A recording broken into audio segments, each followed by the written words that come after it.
tous, je fais une vidéo aujourd'hui qui s'intitule La communication non violente, c'est simple mais c'est pas facile.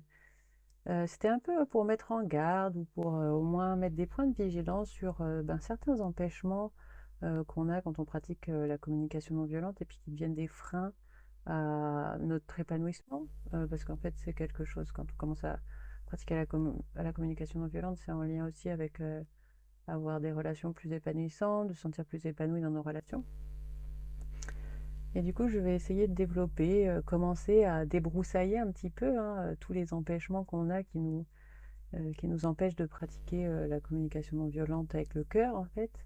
Donc, un des premiers empêchements qu'on a, c'est vraiment d'imaginer que parce qu'on a compris la communication non violente de manière intellectuelle, eh ben, on a tout compris et qu'on sait la pratiquer. Alors, malheureusement, on manque d'humilité, parfois, moi je sais que je suis restée bloquée là-dedans pendant très très longtemps avant de comprendre vraiment l'essence de la CNV, puis ça m'arrive encore, je veux dire, c'est pas, l'idée c'est pas de dire il y a des débutants ou il y a des non-débutants, c'est que je pense qu'il y a des moments où on est plus ou moins enclin à comprendre les choses, et du coup, c'est vrai que quand on regarde la CNV, c'est facile, au SBD, on fait une observation, du coup on exprime son sentiment, et puis ensuite on relie notre sentiment à un besoin, et puis après on fait une demande et pas une exigence.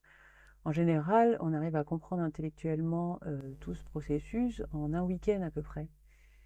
Le problème, c'est de réussir à le mettre en place, plus de manière mentale, mais de manière sentimentale, je vais dire, c'est-à-dire de faire qu'il soit complètement intégré dans le cœur.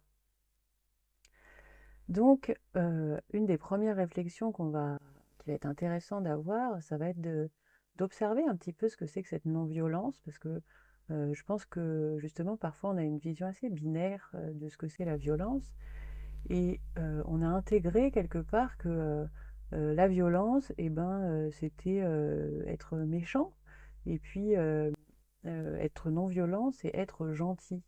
Et donc, c'est pour ça qu'on a une image un petit peu qui colle à la communication non violente, qui est celle des bisounours, de personnes un petit peu qui font pas de vagues, en fait, et qui énervent, en fait, ceux qui la voient pratiquer comme ça.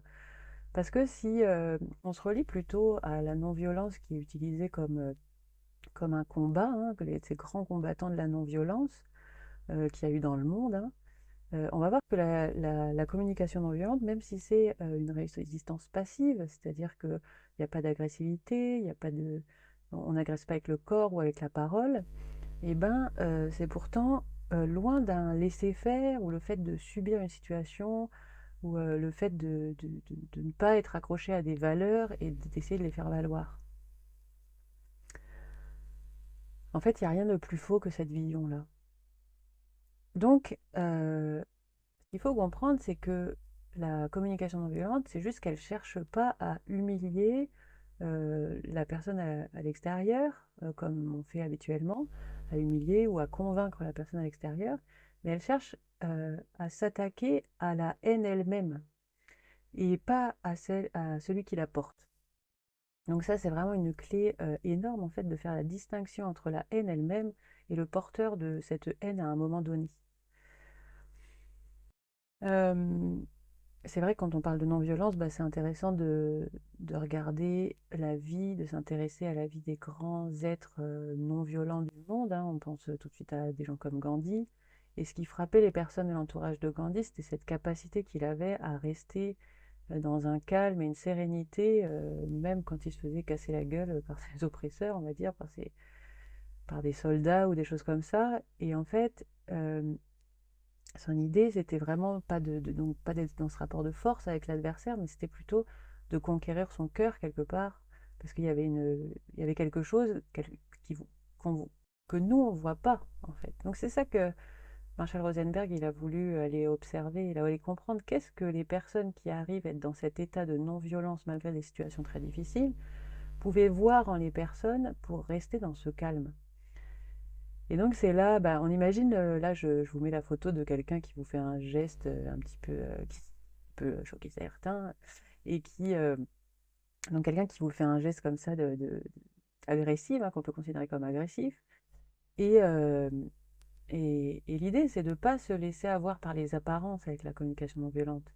C'est ce qu'on va aller regarder, et c'est ce que nous propose Marshall, c'est d'essayer de ne pas se faire avoir par les apparences, de faire comme disparaître ce qui se passe pour aller chercher dans le cœur de la personne qu'est-ce qui se passe. Et on peut aller voir que dans le cœur de la personne, en général, même s'il a beaucoup de colère ou il est en train de nous manifester carrément des insultes ou des choses comme ça, on va regarder que derrière, il y a des besoins qui sont des besoins qu'on a tous, c'est-à-dire des besoins de justice, de respect. Enfin, il y en a énormément, il y en a plus d'une centaine, hein, vous pouvez aller regarder les listes de besoins. Et du coup, on va se concentrer là-dessus, sur ce que la personne a dans son cœur, et on va aller essayer de se relier à ces moments-là où nous-mêmes, on a ces besoins-là, et comment ça se passe en nous, l'inconfort qu'on a. Et c'est là qu'on va réussir à rentrer en compassion avec la personne, à travers cette relation de cœur. Un autre problème pour pratiquer la communication non violente, ça va être notre relation à nous-mêmes. Parfois, on manque cruellement d'amour de soi. Alors, attention, quand je parle d'amour de soi, ne pas confondre avec notre vision de l'amour très occidentale qui est de l'amour un peu admiration, fierté, c'est-à-dire que je ressens de l'amour envers moi quand je réussis ou quand je fais des choses que je considère comme bien. Donc là, on est plus dans cette idée de l'amour plus inconditionnel, c'est-à-dire de s'accepter tel qu'on est, avec nos faiblesses, nos limitations. Et moi, je dirais que du coup, la CNV qui est un chemin de conscience, parce qu'en fait, on va se retrouver à mettre en conscience quelque chose qui existe déjà en nous, hein, parce que OSBD, c'est pas quelque chose de fabriqué, mais c'est plutôt quelque chose qu'on va mettre en conscience qui existe déjà, parce que quand on a un problème, une situation, c'est qu'on a vu quelque chose, entendu quelque chose, un détail qu'on a vu avec nos sens. Ce détail-là, ou ces détails-là, ils vont provoquer chez nous une émotion. Après, on va aller regarder à partir de quoi est cette émotion, et là, la communication non violente nous fait réfléchir sur le fait que c'est pas les événements extérieurs qui vont provoquer nos émotions, mais vraiment les besoins. Et du coup, on va se relier à ça. Et après, si on exprime quelque chose à quelqu'un, c'est forcément qu'on a une demande, mais qui est inconsciente. Donc en fait, là, l'idée, c'est de mettre en conscience tout ça. Le problème, l'écueil qu'on a, c'est qu'on n'a pas assez d'amour de nous pour mettre en conscience. Parce que moi, je dirais que le degré d'amour de soi va être proportionnel au degré de conscience de la personne. Donc encore une fois, l'amour dans le sens acceptation de ce qu'on est. Moi, je dirais que vous avez qu'à regarder à quel point vous vous jugez à l'intérieur dès que vous avez quelque chose qui ne va pas, et vous pourrez déterminer votre niveau de conscience. Ou alors, s'il n'y a pas ce retour à l'intérieur, c'est vous pouvez juger votre niveau de critique et de non-indulgence vis-à-vis des autres en face de vous, et vous aurez votre niveau de conscience de ce qui se passe à l'intérieur de vous. Parce que cette idée d'amour, d'acceptation sans jugement, ça va permettre de pouvoir mettre en lumière les choses. Parce que notre inconscient, il est bien fait, hein. Si jamais dès qu'on met quelque chose en conscience, on tape dessus, et ben ça va rester dans l'inconscient.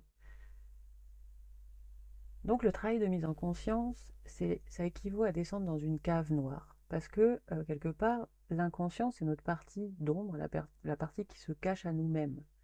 Donc en fait, on prend cette image de la cave comme ça, comme si on rentrait dans une cave, et puis à ce moment-là, on va nous donner une lumière. Donc là, on peut imaginer que c'est la lumière de la CNV.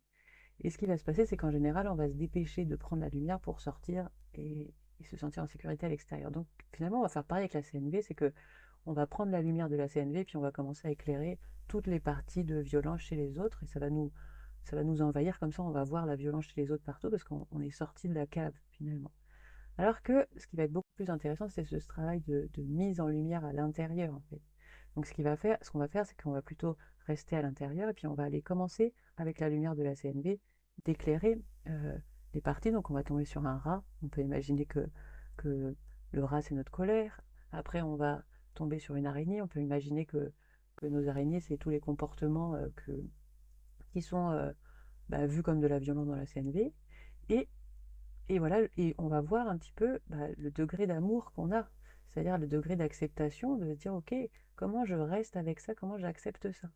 Donc c'est ça, c'est que l'idée, c'est qu'on va nous demander de nous asseoir là-dedans, d'être dans cet accueil inconditionnel de toutes ces parties qu'éclaire la CNV, de toutes nos parties de violence en nous, et ça va potentiellement nous développer, nous sortir des angoisses, des doutes, des peurs, tout ça.